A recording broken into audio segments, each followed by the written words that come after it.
with those guys that's tightly in, I just like it I love it like that. You know what I mean? I don't like too many people around me. I don't like to be around humans like that anyway. You know what I mean?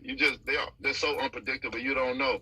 You can have guys that been with you for 12 years and envy you, and you don't even know it. And never thought you would be this, never thought you would be that until the phone hit the fan. And Those are the words of Deontay the Bronze Bomber Wilder as he subliminally says Mark Breland was envious of him. Okay? Think about what he said. He said you can have people that's been in your camp for 10 to 12 years. How long was Mark Breland with Deontay Wilder? 12 years. Okay? He wasn't talking about nobody else because nobody else been there that long. The only two people that was in Deontay Wilder's camp was there that long was JD's and Mark Breland.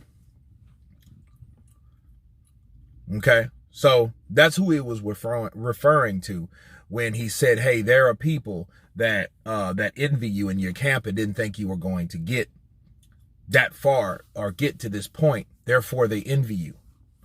Let me counterpunch.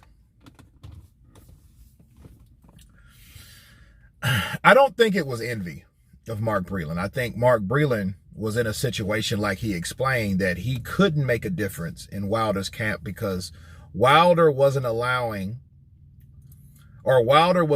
JD's to misrepresent him, to mistrain him. He was micromanaging other people's jobs as long as Deontay Wilder got his way.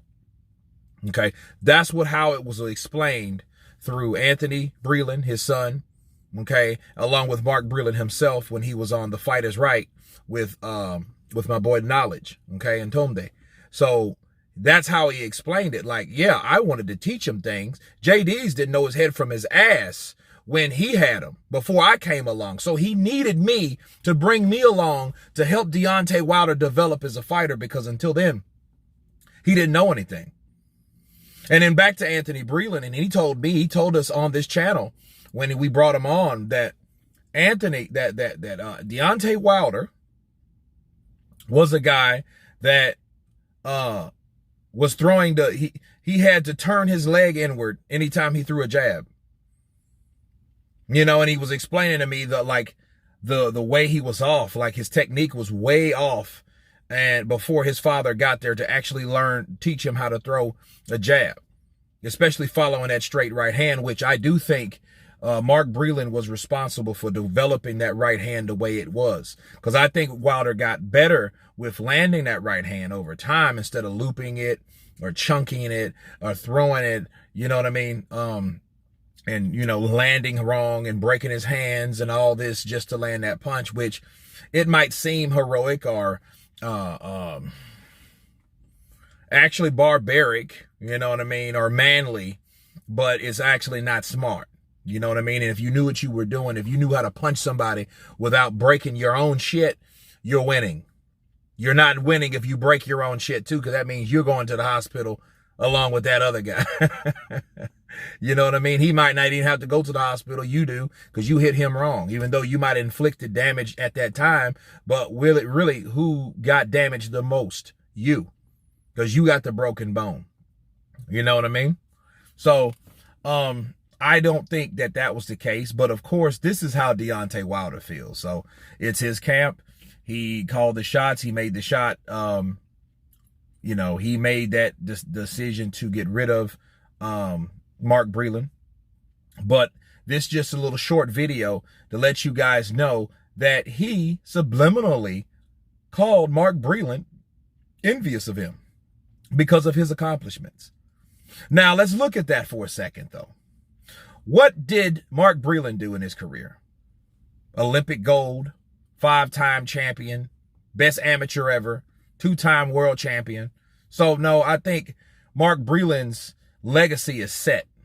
Okay, so I don't think he actually needed to be envious of somebody like Wilder, a 1-time champion, with 10 title defenses, but owned the WBC. As of yet, You know, he's fighting for the 2-time world championship, trying to get the WBC belt back. But as of right now, Mark Breland has way more accolades than Deontay Wilder. This is not hating. This is not criticizing. This is facts, people. They're just facts. So I don't see why he would say that Mark Breland was envious of him unless he wants to use that as a cop-out on why he stopped that fight. And we all know why he stopped it, because he was getting beaten up badly, and there was no hope or no way that we could see Deontay Wilder winning that fight. If he didn't have any legs up under him, how could he throw his punches and land with some type of effect to getting Tyson Fury out of there? We already caught him a couple times and it did absolutely nothing. So if you want to talk about someone's punching power that wasn't working that night, we can talk about Wilder's. His punching power did not work, as you can see. Look at that picture. He caught Fury dead in the temple, and that man took that shot and kept on coming at his ass. So what do you think that means? He had the power to stop him that night? No, he didn't. That's what that means. He didn't have the power to stop him that night. That night was not his night. Okay, so that didn't have anything to do with him being envious from him stopping the fight. He couldn't find a way that you can win, and he was tired of an inexperienced ass JD's allowing that fight to go on. But anyway, that's my counterpunch on that. You guys tell me what you think. Of course, please subscribe. And you guys been counterpunch. Peace!